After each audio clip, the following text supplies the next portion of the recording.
నేల తేమ శాతం తగ్గిపోయినప్పుడు మనకు ఆటోమేటిక్‌గా ఉత్పత్తి కూడా తగ్గిపోతుంది.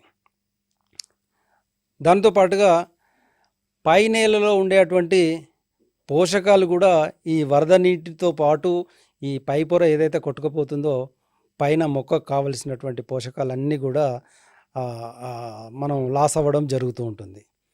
అదేవిధంగా నేలలో ఉండేటువంటి సేంద్రియ పదార్థాలు కూడా తగ్గిపోతాయి. నేలలో సేంద్రియ పదార్థాలు తగ్గిపోయినప్పుడు అనుకోకుండానే ఉత్పత్తి కూడా తగ్గిపోతుంది.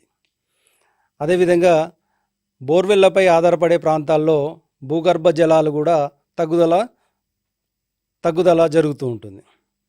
ఇప్పుడు మనం పడినటువంటి ఎక్కువ వర్షపాతం భూమికి పల్లపు ప్రాంతాలకు ప్రవహించినప్పుడు, అంటే ఆ ఎక్కువ నీరు ఏదైతుందో అది ఎక్కువ మోతాదులో భూమిలోకి ఇంకకుండా భూగర్భ జలాలకు చేరుకోకుండానే భూమి పైనే పారి కింది పల్లపు ప్రాంతాలకు వెళ్ళడం వలన భూగర్భ జలాల తగ్గుదల జరుగుతూ ఉంటుంది.